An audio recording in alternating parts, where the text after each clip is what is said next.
आप हैं मेरे साथ में एक ऐसे विषय पर चर्चा करने के लिए जो कि भारतीय राजनीति, विशेष रूप से देखिए राजनीति जो चल रही है वो, और एक राज व्यवस्था की राजनीति चलती कैसी है, दोनों के लिए बड़ा काम का है। विशेष रूप से जो साथी गण हमारे राज व्यवस्था में इंटरेस्ट लेते हैं कि संसदीय कार्यप्रणाली कैसे होती है, संसद काम कैसे करती है, भारत की संसदीय व्यवस्था क्या है, उन्हें आज के इस सेशन से बहुत सारा लाभ होने वाला है। यानी ये विद्यार्थियों के लिए अपने आप में एक बहुत बड़ा डोज पावर पैक होने जा रहा है। क्या, चलिए मैं चर्चा करता हूं। देखिए आप सभी ने कुछ बातें, आप पीछे मेरे लिखा हुआ देख रहे हैं मणिपुर वायलेंस, अल्टीमेटली इसी पर आना है, लेकिन उससे पहले कुछ बेसिक चीजें जान लेते हैं, फिर हम इस मुद्दे पर चलकर आते हैं।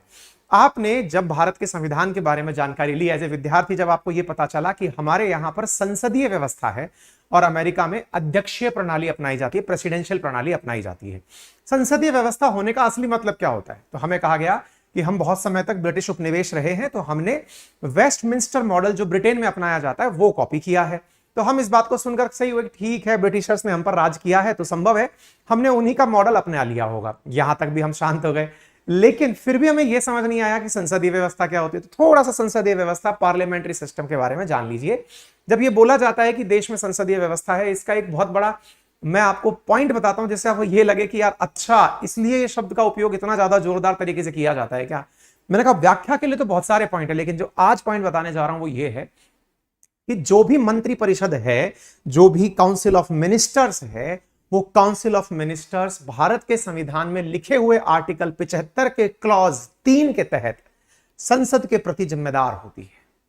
कहने का मतलब यह हुआ संसदीय व्यवस्था में जिम्मेदारी, देखिए ध्यान से समझने की आवश्यकता है। अगर यूएस का प्रेसिडेंट आप जाने तो यूएस का प्रेसिडेंट अपनी कांग्रेस के प्रति जिम्मेदार नहीं होता है। कांग्रेस वहां पार्टी नहीं है, वहां की संसद को कांग्रेस कहा जाता है।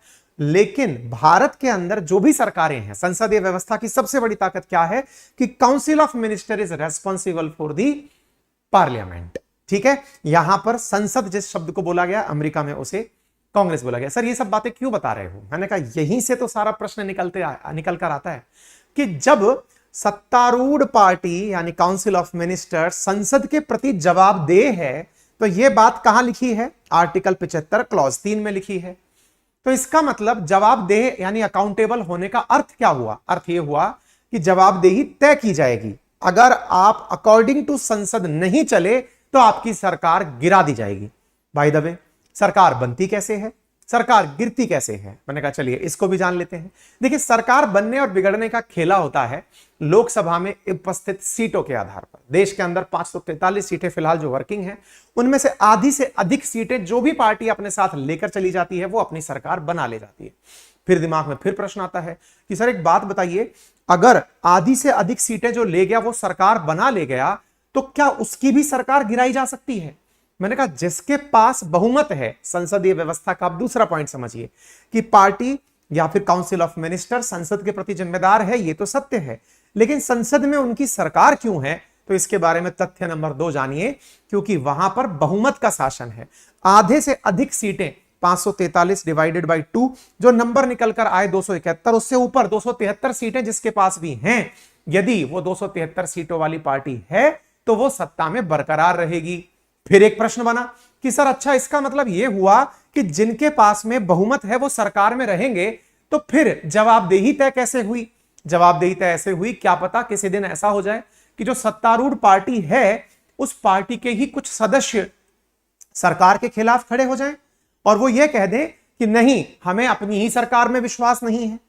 अच्छा, ये विश्वास शब्द, कॉन्फिडेंस शब्द जो आ रहा है, कहीं इसी से तो अविश्वास जनरेट नहीं होता? बिल्कुल यहीं से अविश्वास जनरेट होता है।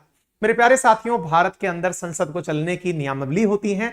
संसदीय नियमावली में लोकसभा के लिए, राज्यसभा के लिए अलग अलग नियमावली हैं, जिनमें से रूल रेगुलेशंस में से लोकसभा की नियमावली में पॉइंट नंबर 198 के क्लॉज 1 से लेकर के 198 के पॉइंट 5 तक, यानी क्लॉज 5 तक, रूल नंबर 198 क्लॉज 1 से लेकर के रूल नंबर 198 क्लॉज 5 तक लिखा गया है। क्या लिखा गया है कि संसद में जो पार्टी है यानी कि मंत्री परिषद जो है वो माना कि संसद के प्रति जवाबदेह है, लेकिन अगर संसद चाहे तो उन लोगों के खिलाफ अपना ट्रस्ट नहीं होना बता सकती है कि मुझे आप पर विश्वास नहीं है।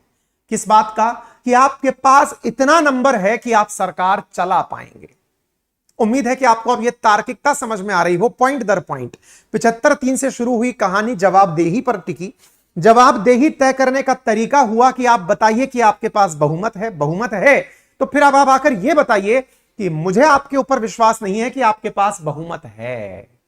और यह काम कौन कह सकता है? तो बट ऑब्वियस है कि आपको सरकार में विश्वास नहीं है। यह बात कौन कह सकता है? जवाब है जिनको सरकार के विपक्ष में बैठना था। यानी विपक्ष द्वारा क्या किया गया? सरकार के खिलाफ अविश्वास प्रस्ताव लाया गया, जिसे आप नो कॉन्फिडेंस मोशन कहते हैं। अगर मैं एक लाइन में आपसे कहूं कि इस अविश्वास प्रस्ताव का अर्थ क्या है, तो एक लाइन में आंसर होना चाहिए कि सरकार को यह बाध्य किया जा रहा है कि वो बताए कि उसके प्रति कि संसद में उसके पास इतने नंबर हैं कि वो अपनी सरकार चला सकती है, कि उसके इस मतलब कि जनता उसके साथ है। तो सर एक बात बताइए, क्या फिलहाल की जो सरकार बनी है एनडीए गठबंधन की सरकार, जिसमें बीजेपी बहुमत में है, 273 से काफी ऊपर उनके पास सीट हैं, क्या सर ऐसी स्थिति आ गई है क्या बीजेपी के पास कि उनके एनडीए के जो सहयोगी लोग हैं वो दूर चले गए हैं, बीजेपी के जो लोग हैं वो व्हिप की बात नहीं मान रहे हैं, क्या वो सरकार के खिलाफ हो गए हैं क्या? मैंने कहा नहीं, ऐसी तो कोई न्यूज मार्केट में नहीं आई है। तो फिर अविश्वास प्रस्ताव का मतलब क्या रहा? क्या विपक्ष को यह नहीं पता है क्या कि ऑलरेडी 303 सीटें जीतकर बीजेपी बैठी है, गठबंधन 325 से ऊपर बैठा हुआ है, 273 से तो काफी बड़ा नंबर है, ये तो जीत ही जाएंगे, तो फिर अविश्वास प्रस्ताव क्यों लाया जा रहा है? मैंने कहा अब पॉइंट पर आप पहुंचे। यानी अपोजिशन को यह तो पता है कि सरकार के पास नंबर है, सरकार तो चलती रहेगी, तो फिर जनता का पैसा क्यों बर्बाद किया जा रहा है? क्या आपको नहीं लगता कि यह जब समय और पैसे की बर्बादी है?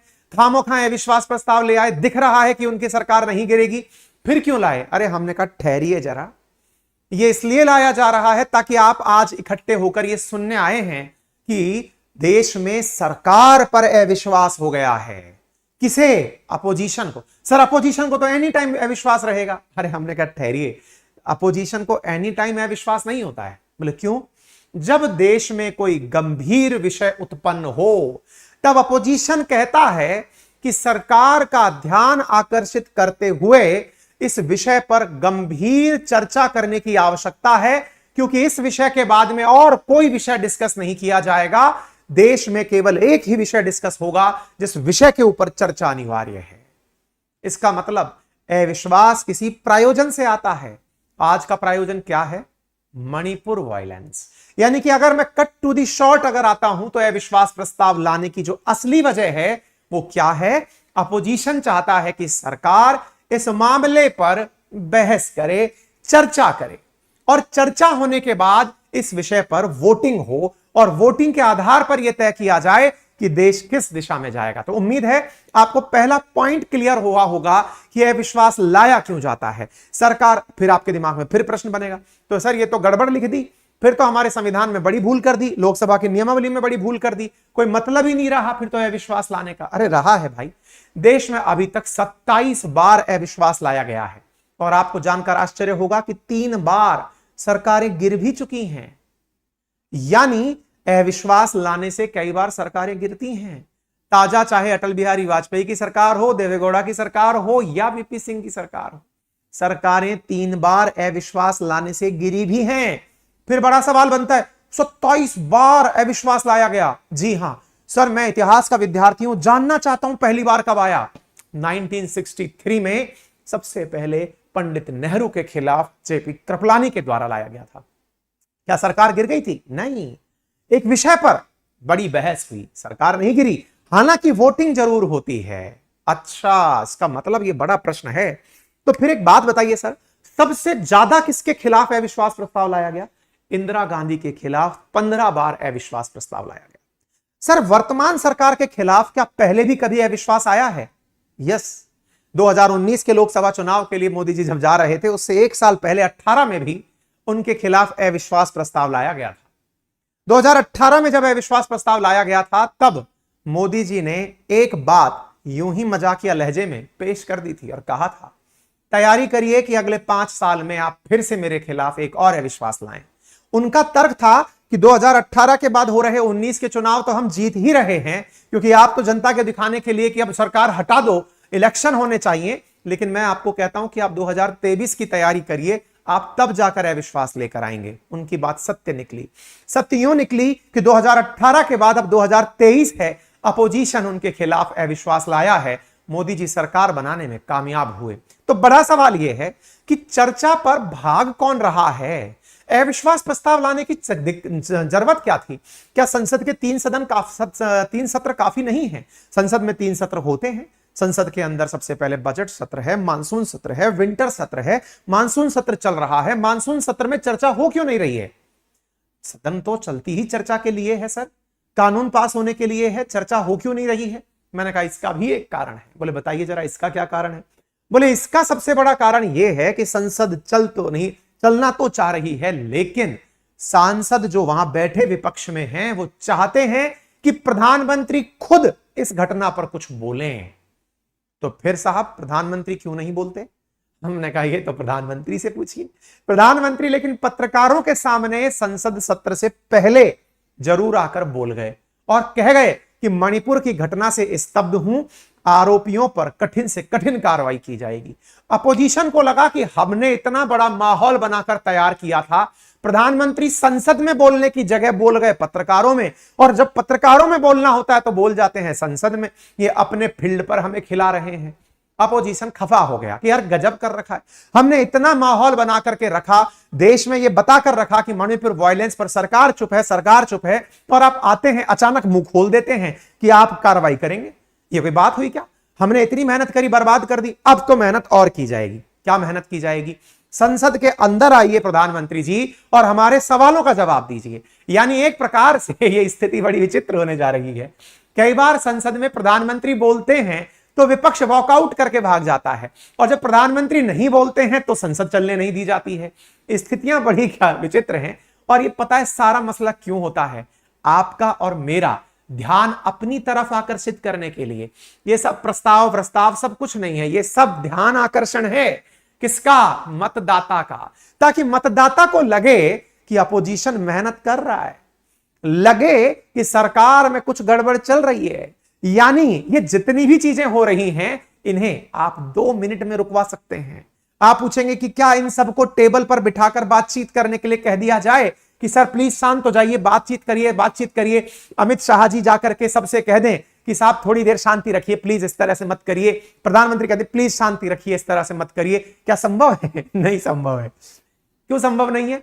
अरे भाई तुम्ही को सरकार में रहने का हक है क्या? हमें भी सरकार में आना है, जनता के सामने हमें भी दिखाना है कि जनता के ज्यादा अच्छे हमदर्द कौन है।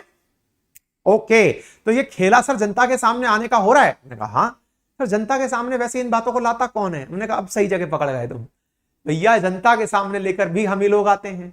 मीडिया, यूट्यूबर्स, चैनल्स, ये सब जनता के सामने इस मसले को लेकर आते हैं। देखिए संसद में क्या हुआ। इससे आपको लगा अच्छा संसद में कुछ गजब हुआ है, तो फिर क्या किया जाए? मेरी राय, हालांकि ये अपने आप में आर्टिकल 19 में उल्लंघन है अभिव्यक्ति की स्वतंत्रता का।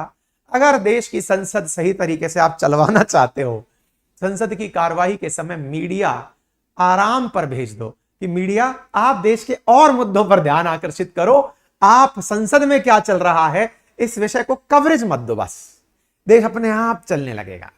उनको भाई साहब आप तक पहुंचने का रास्ता नहीं मिलेगा कि यार मैंने परफॉर्मेंस दिया, किसी ने देखा नहीं। ये वो वाली चीज है, जंगल में मोर नाचा किसने देखा? संसद फिर हमारे लिए ऐसा ही एक मंच स्थान हो जाएगा जहां पर हमारे सांसद प्रतिक्रिया तो दे रहे हैं, कोई देख नहीं रहा है। सांसद कह रहे हैं अरे यार ठीक है बैठिए बातचीत कर लेते हैं, बताइए क्या करना है। लेकिन जब कवरेज है, फुटेज है, देश में चर्चा है, तो यह चर्चा अच्छे से हो, इसलिए अविश्वास प्रस्ताव जरूरी है।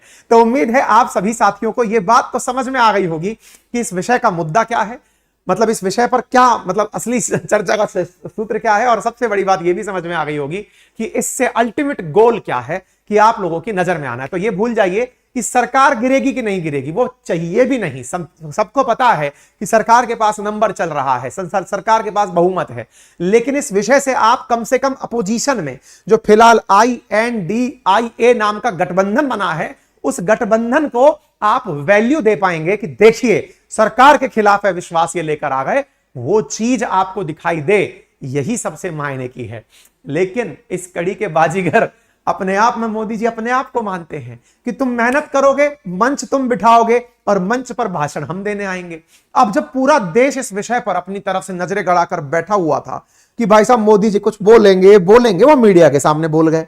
अब पूरा देश मुद्दा बना के बैठा हुआ है, मोदी जी कुछ बोलेंगे, फिर वो संसद में कुछ ऐसा बोलेंगे जिसको फिर से मीडिया पूरे टाइम वही चलाएगा, मोदी जी ये बोले। तो भाई साहब ये राजनीति है, और राजनीति के अंदर आप बस इसके जानकार रहें, यही हमारी ड्यूटी है। हम तो ठहरे थोड़े बहुत टीचर ना, तो समझाने की कोशिश भी करते हैं कि भैया क्या कहानी चल रही है। तो फिलहाल बस न्यूज पर आप अपना नजर देख लीजिए, न्यूज क्या है, कहानी क्या है, तथ्यात्मक रूप से चीजें क्या हैं, बाकी तो फिर रबराखा है। हेडलाइन देख लीजिए, लोकसभा स्पीकर के द्वारा नो कॉन्फिडेंस मोशन स्वीकार कर लिया गया।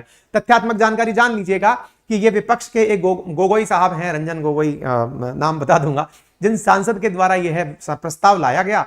इस प्रस्ताव की एक कंडीशन यह भी है कि जब प्रस्ताव लाया जाता है तो 50 सांसद इसमें साथ चाहिए होते हैं जो इस प्रस्ताव के लिए बैकिंग दें। यानी जब भी यह प्रस्ताव लाया जाता है 50 सांसदों के द्वारा उस प्रस्ताव पर अपनी तरफ से यह कहलवाया जाता है कि सर हम भी इस विषय पर इनके साथ हैं, प्लीज इस प्रस्ताव को माना जाए। स्पीकर इस विषय को मानता है, लगभग 8-10 दिन इस पर प्रॉपर चर्चा चलती है, डिबेट चलती है, अंत में जाकर इस पर वोटिंग होती है। ठीक है ना। सरकार का जो पक्ष है वो इस पर व्हिप जारी कर देता है। व्हिप का मतलब होता है अपने सभी सांसदों को बुला लिया जाता है कि तुम आओ और वोट देकर के सबको बताओ कि हमारी सरकार मजबूत है। तो चलिए अब थोड़ा सा न्यूज पर नजर डाल लेते हैं।